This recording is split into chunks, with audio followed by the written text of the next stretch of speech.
In an exclusive interview. Cathie, good afternoon. Thanks so much for joining us. Happy to be here, Wilfred. Thank you. Let's touch, if we may, on this sort of current pullback. Do you actually welcome that as a long-term buying opportunity for a lot of the stocks you love, or are you feeling the heat a little bit? I love this setup. The last time I was on, I think I said that this rotation was good news because it meant the bull market was broadening out. It was strengthening. And the worst thing that could have happened to us is to have the market narrowly focus on just our ilk of stock.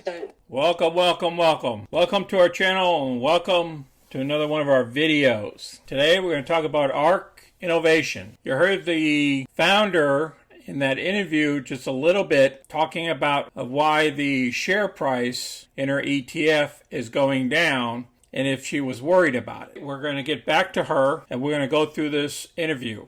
And also we're going to cover what the current positions in this ETF as well, and where we think we need to be buying more shares into this ETF as well for the future. Remember, she's thinking 5 to 10 years out. If you guys are new to this channel, please click any of the money icons at the bottom of this video to review any of our past videos. And please smash the like button so the algorithms can help other people see our videos as well, and subscribe. So let's get busy. Here's our current position. As you can see, we only have 100 shares in ARK at this time. As we picked up our profits, we have a total of $1,202 in profits and $119 in premiums. Here's the market today. All the indices ended up in the green, which is great. It's great when all the markets are up. Some of our stocks are not performing as well as others.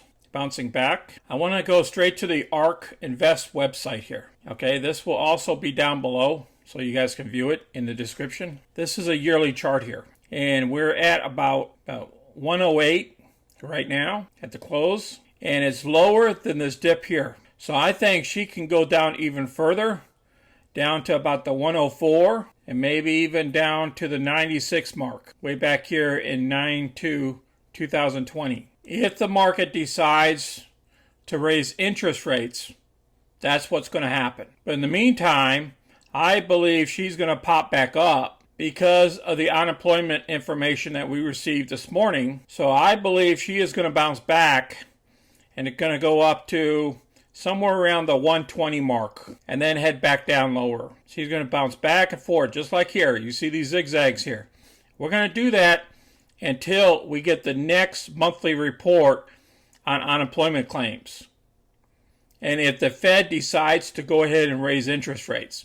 So I believe we're going to go into a bounce back time period now because of the bad news that we got today. So before we get into the news and before we get into the CEO, let's go ahead and see what we're currently invested in right now. ARK. The first 10 holdings are still the same. Tesla, Roku, Square, Spotify, Shopify, Zoom, Ziller, Coinbase. That's in the top 10 here.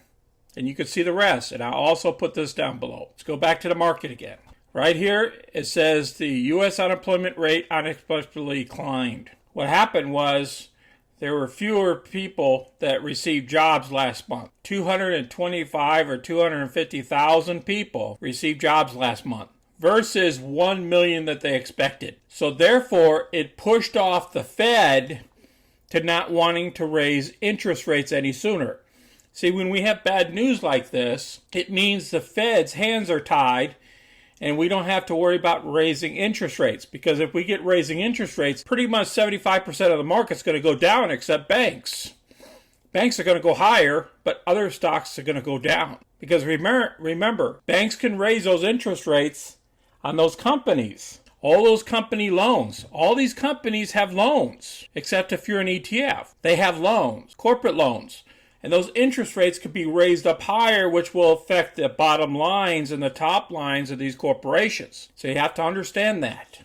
So when they start raising interest rates, what you're going to start seeing is the market is going to start collapsing. And unless they do it in a gradual way, in a certain way, you got to be in a certain stocks so you won't be affected. So therefore, the risk is off, and that's why these stocks are rising. That's why we had a green day today. even though the market's been collapsing on the NASDAQ over the last 5 days. I just want to share this with you on why the market went up today. It's all because of these unemployment numbers for last month. So we might be on a high, a sugar high for a little bit to bounce back. So if you own these stocks, they're going to start bouncing back. With the exception, Rocket, we'll have to talk about Rocket on Rocket Day.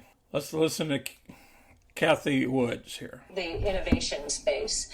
Instead, it has broadened out so that year to date, I think it's energy's up 40%, financials are up 27%, and from the peak in mid-February, our strategies are down. The ones that have been hit the hardest, not all of them, are down 30 to 35%. I love that setup.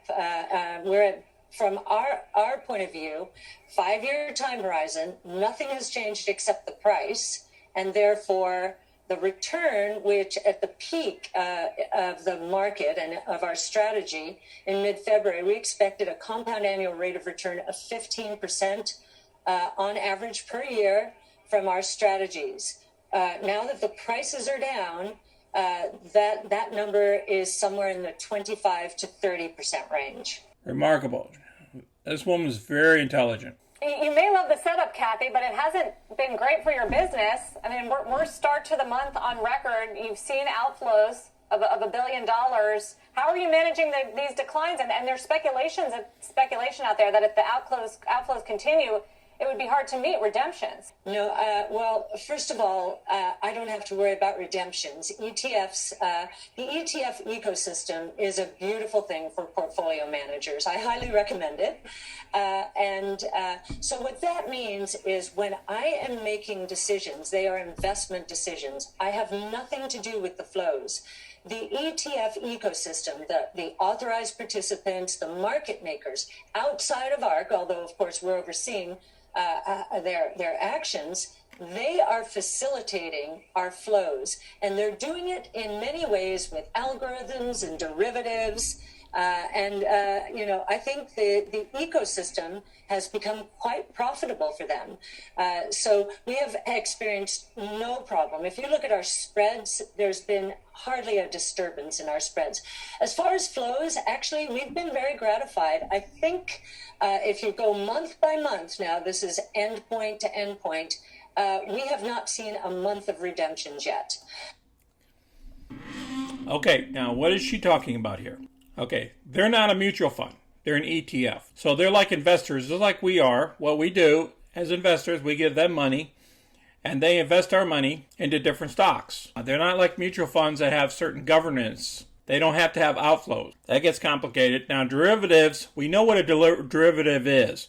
That's like if you're selling a covered call, if you're selling a put option, if you're buying a put option. Now, what I'm going to do is I'm just going to leave this video down below, and you guys go ahead and watch this video. I appreciate you guys watching my video today. Please put your question in the comments below, even if it's not about ARK Innovation. Okay, let's say, for instance, it's about Rocket, what happened to Rocket today, or what happened to another stock today. You want me to look at something. Go ahead and share that down below with us, and we'll dig into this a little bit and get back to you. We like to answer all our comments down below, any one of our videos. And please share our videos with others. And please click the like button and subscribe. Thank you all for watching. You guys have a good weekend. This is Friday. This is Sunny, and I'm out.